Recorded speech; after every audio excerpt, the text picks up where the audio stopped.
Imagine this. You've worked your entire life to achieve your dream.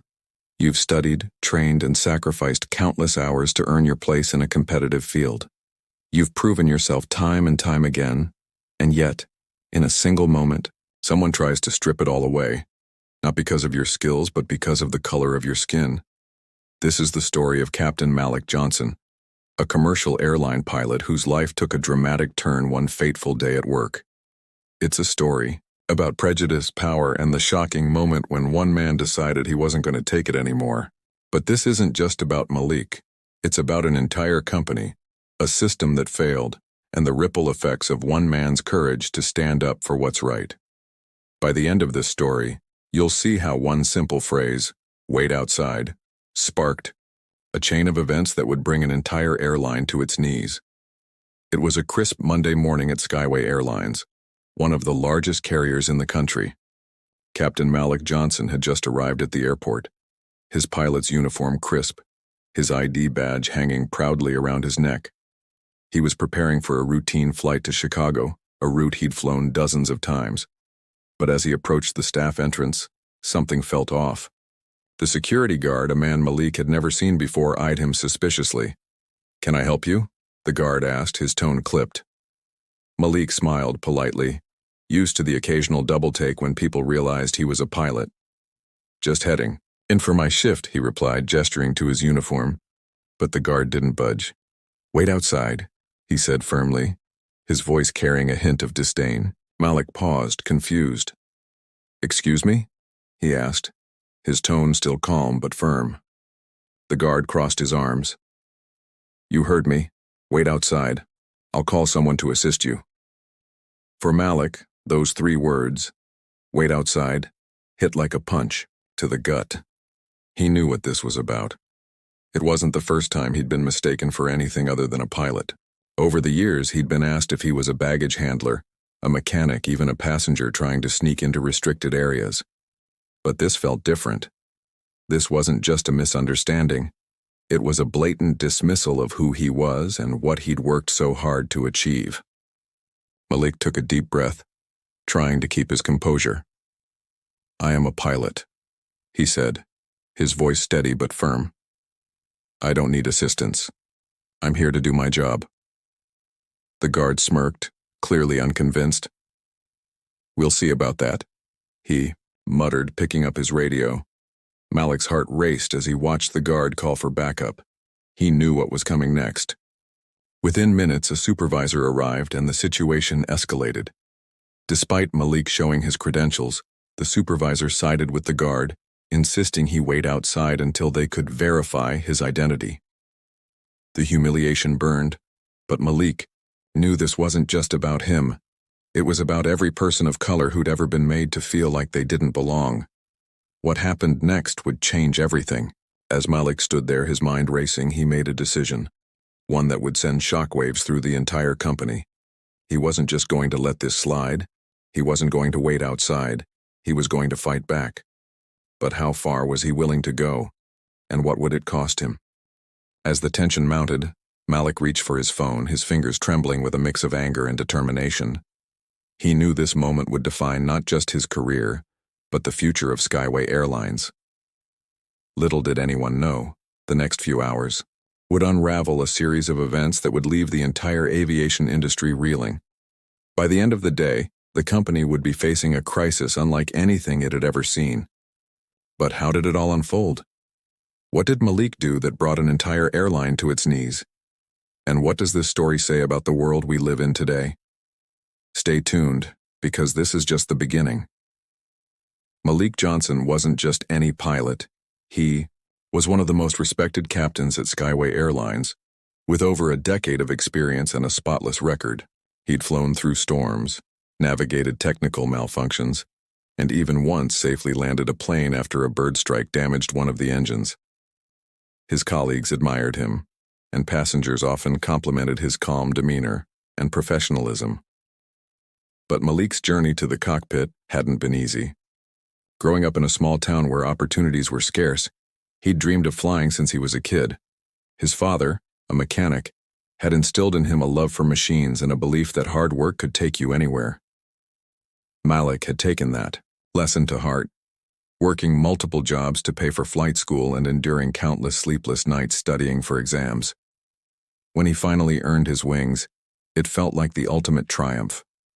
But even then, he knew the road ahead wouldn't be without its challenges. The aviation industry, like many others, had its share of biases. Malik had faced them before: subtle comments, sideways glances, and the occasional assumption that he didn't belong in the cockpit. But he'd always brushed it off, focusing on his job and proving himself through his actions. Over time, he'd earned the respect of his peers and carved out a place for himself in a field where people who looked like him were still a rarity. Still, moments like the one at the staff entrance were a stark reminder that no amount of success could shield him from prejudice. As he stood there, his ID in hand and his pride on the line, Malik felt a familiar mix of frustration and determination. He knew he had to handle this carefully. One wrong move, and it could cost him everything he'd worked for. But he also knew he couldn't let this slide. Not again. Meanwhile, inside the airport, the morning rush was in full swing.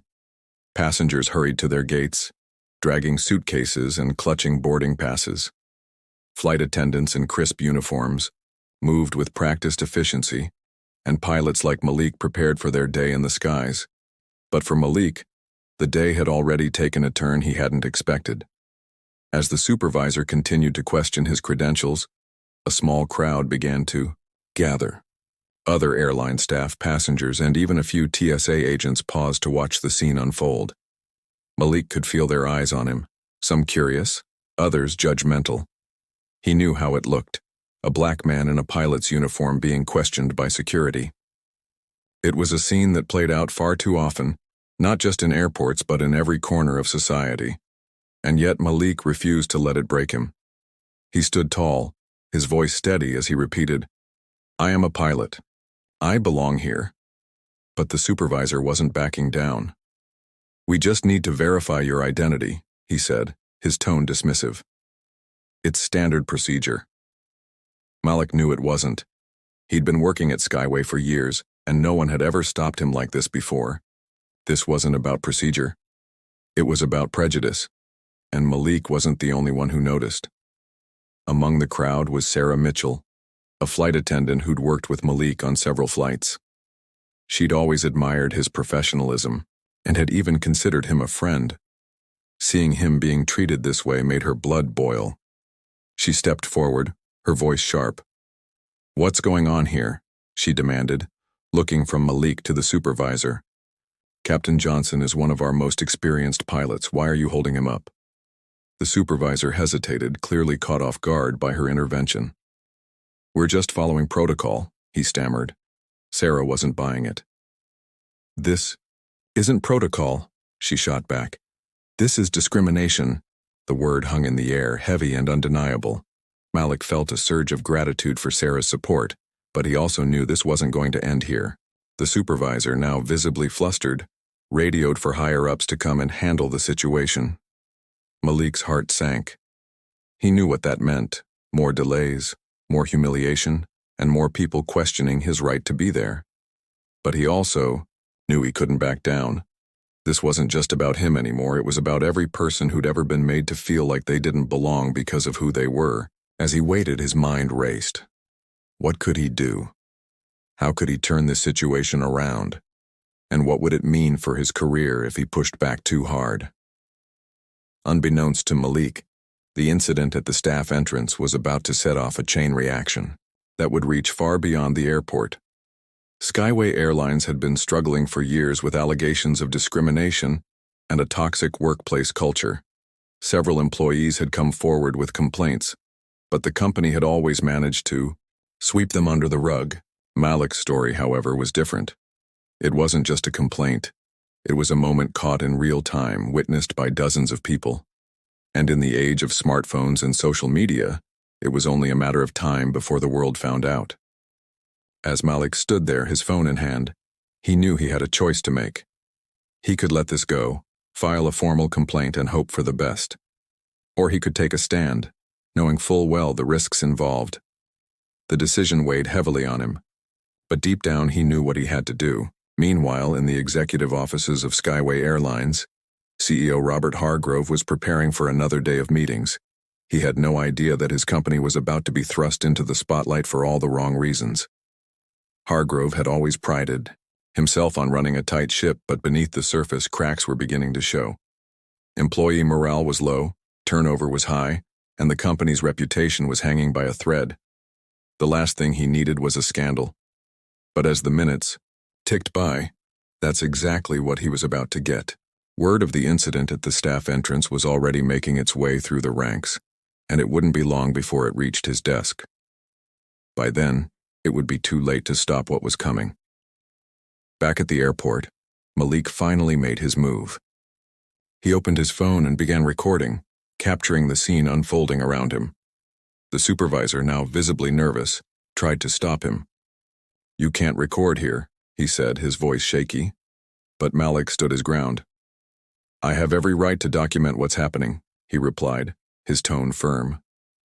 The crowd around them grew larger, some filming on their own phones, others murmuring in disbelief.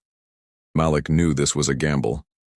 Recording the incident could make him a target, but it could also be the evidence he needed to expose the truth. As the camera rolled, he felt a strange sense of calm. This wasn't just about him anymore. It was about justice. But what Malik didn't know was that his actions were about to set off a firestorm. Within hours, the video would go viral, sparking outrage across the country. News outlets would pick up the story, and social media would explode with hashtags and calls for accountability. Skyway Airlines would find itself at the center of a controversy it couldn't control, and Malik would become the face of a movement he never asked to lead. But for now, all he could do was wait. Wait for the higher-ups to arrive. Wait for the next chapter of this story to unfold. And wait to see if his decision to fight back would cost him everything, or change the world. The tension was palpable, the stakes higher than ever, and as the clock ticked on, one thing was clear. This was far from over. As the minutes dragged on, the tension at the staff entrance grew thicker. Malik's phone continued to record, capturing every word, every glance, and every moment of the unfolding drama. The supervisor, now realizing the gravity of the situation, tried to defuse it. "Look, Captain Johnson," he said, his tone softer but still condescending. "Let's not make this a bigger deal than it needs to be. We're just doing our jobs." Malik's jaw tightened. "Your job is to ensure security, not to discriminate," he replied, his voice steady but firm. The crowd around them murmured in agreement, some nodding, others whispering to each other. Sarah, the flight attendant who had stepped in earlier, stood by Malik's side, her arms crossed, and her expression defiant. She wasn't going to let this go either. Meanwhile, word of the incident was spreading like wildfire through the airport. Other Skyway Airlines employees, many of whom had faced similar treatment, began to gather. Among them was Carlos Ramirez, a baggage handler who had been with the company for over 15 years.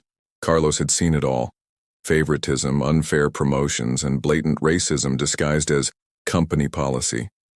He'd always kept his head down, fearing retaliation if he spoke up. But seeing Malik stand his ground ignited something in him. He approached the growing crowd, his heart pounding. "This isn't right," he said loudly, his voice cutting through the noise. "We've all put up with this for too long. It's time to say something." His words resonated with the group, and soon more employees began to voice their frustrations. What had started as a single incident was quickly turning into a full-blown protest. Back in the executive offices, CEO Robert Hargrove was still oblivious to the storm brewing in his own company. He was in a meeting with the board of directors, discussing quarterly earnings and cost-cutting measures. The mood in the room was tense, but for entirely different reasons.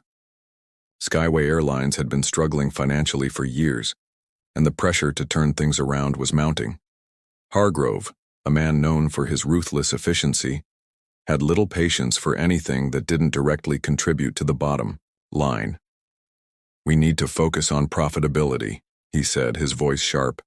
"Everything else is a distraction."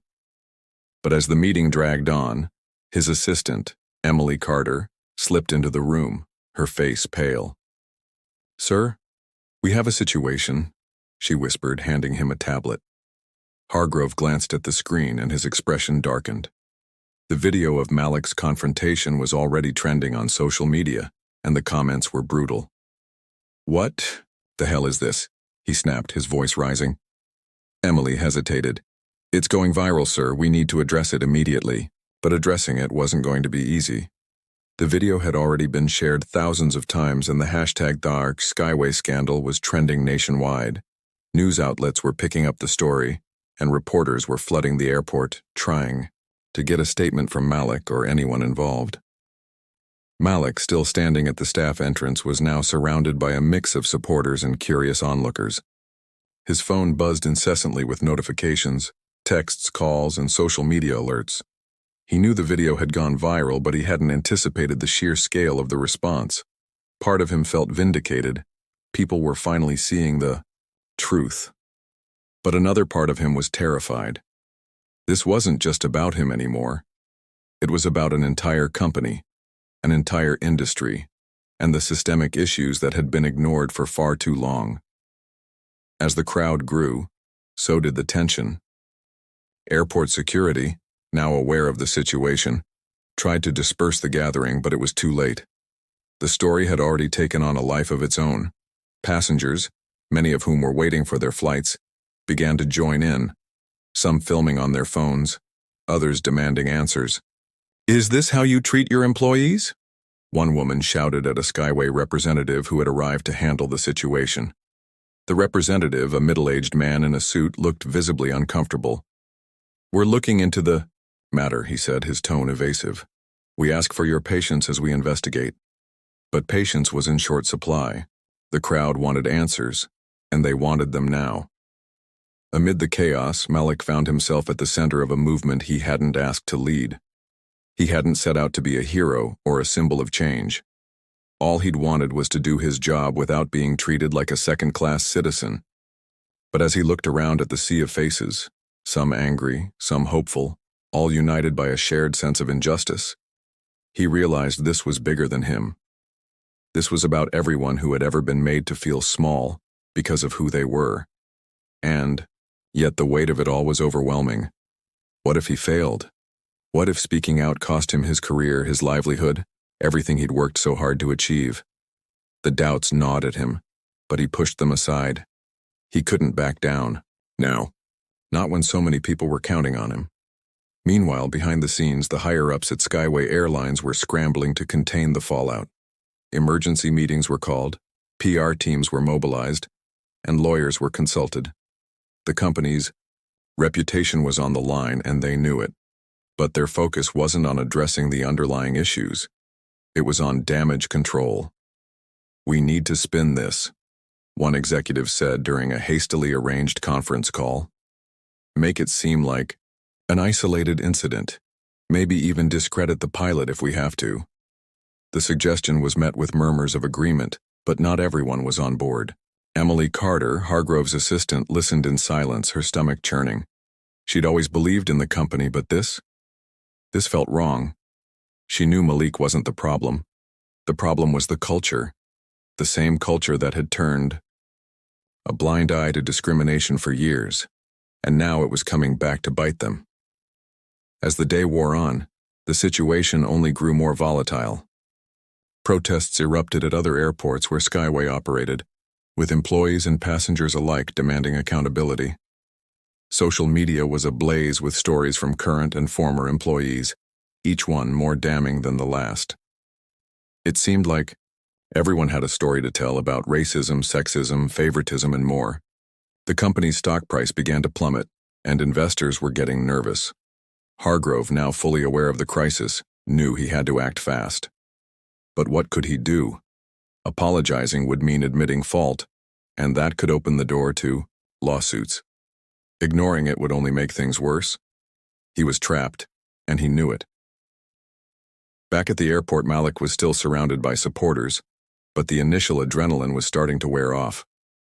He was exhausted, both physically and emotionally. The weight of the day's events pressed down on him, and he couldn't shake the feeling that this was only the beginning. What would happen next? Would the company try to silence him? Would he lose his job? Or worse, would this movement fizzle out, leaving him to face the consequences alone? The questions swirled in his mind, but there was no time to dwell on them. The crowd was growing restless, and the cameras were still rolling. Whatever happened next, Malik knew one thing for sure. There was no turning back. The storm had arrived, and it was far from over. The airport had become a pressure cooker of emotions, and Malik could feel the tension crackling in the air like static before a storm. The crowd around him had swelled, a mix of Skyway employees, passengers, and even airport staff from other airlines who had come to show their support. Chants of "Justice for Malik" and "End discrimination now" echoed through the terminal, their voices rising in unison. Reporters jostled for position, microphones and cameras thrust toward Malik as they shouted questions. "Captain Johnson, how does it feel to be at the center of this? What do you want Skyway Airlines to do?" Malik took a deep breath, his mind racing. He hadn't prepared for this. He hadn't expected his simple act of defiance to spark a nationwide movement. But here he was, standing at the eye of the hurricane, and there was no turning back. As the protests grew louder, the higher-ups at Skyway Airlines were in full crisis mode. CEO Robert Hargrove had called an emergency press conference, hoping to quell the growing outrage. But his carefully crafted statement, filled with corporate jargon and vague promises to look into the matter, only made things worse. The moment the live stream hit social media, the backlash was immediate. "Empty words," one comment read. "Too little, too late," another said. The hashtags for Skyway scandal continued to trend, and the company's stock price kept plummeting. Hargrove, watching the chaos unfold from his office, felt a knot of dread tighten in his stomach. He had built Skyway Airlines from the ground up, and now it was crumbling before his eyes. But what could he do?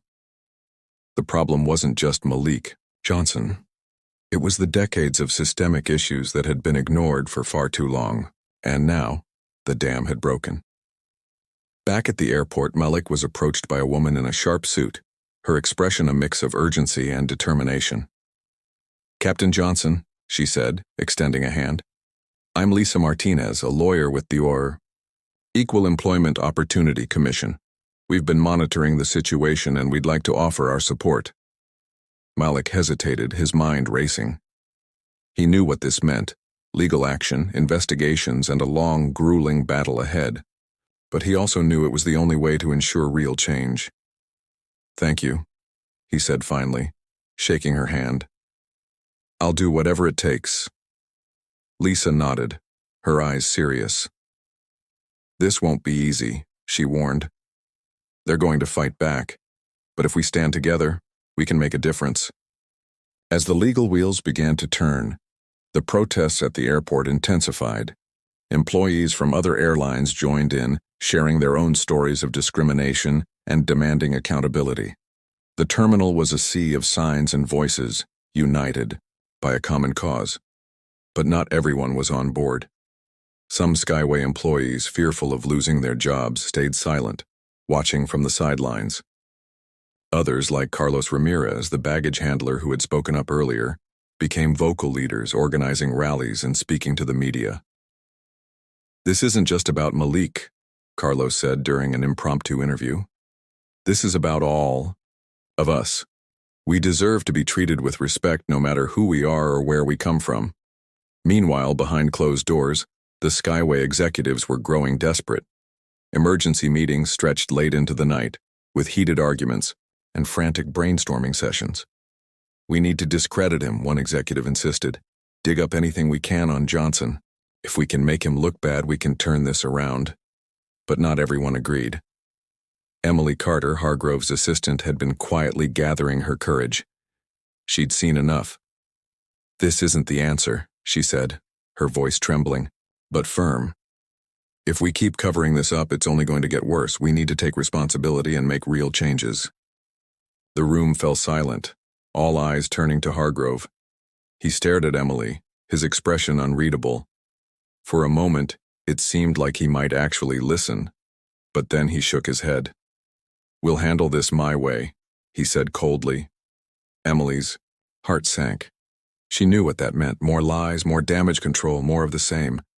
and she couldn't be a part of it anymore. As the days passed, the pressure on Skyway Airlines continued to mount. Lawsuits were filed, investigations were launched, and the media coverage showed no signs of slowing down. Malik, now a symbol of the movement, found himself thrust into a role he'd never asked for. He was exhausted both physically and emotionally, but he couldn't stop now. Too many people were counting on him, and yet, the weight of it all was almost too much to bear. "What if I fail?" he asked Sarah one night, his voice barely above a whisper. They were sitting in a quiet corner of the airport, the protests still raging in the distance. Sarah placed a hand on his shoulder. "You won't," she said firmly. "You've already done the hardest part, standing up. The rest of us have your back." But as the tension reached its peak, a new development sent shockwaves through the movement. An anonymous whistleblower had leaked internal documents from Skyway Airlines, revealing years of discriminatory practices, cover-ups, and unethical behavior. The files were damning, and they painted a picture of a company that had prioritized profits over people for far too long. The leak went viral within minutes, and the backlash was immediate. Skyway's stock price plummeted even further, and calls for Hargrove's resignation grew louder. The company was on the brink of collapse, and everyone knew it. Malik, sitting in his apartment and scrolling through the news, felt a mix of emotions: anger, relief, and a deep, aching sadness. This wasn't just about him anymore. It was about every person who had ever been wronged by Skyway Airlines, every employee who had been silenced, every passenger who had been treated unfairly. And yet, he couldn't shake the feeling that the fight was far from over. The company was desperate, and desperate people did desperate things. What would they try next? And how far would they go to protect themselves? As the clock ticked toward midnight, Malik received a call from Lisa Martinez. "We need to meet," she said, her voice urgent. "There's something you need to see." Malik's heart raced. What now? What else could there be? He grabbed his coat and headed out into the night, the weight of the world on his shoulders.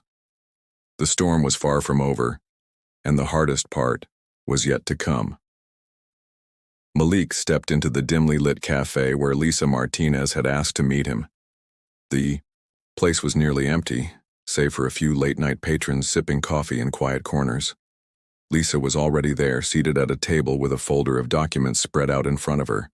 Her expression was grim, and Malik could tell from the way she glanced up at him that whatever she had to share wasn't good news. "Sit down," she said, her voice low but urgent.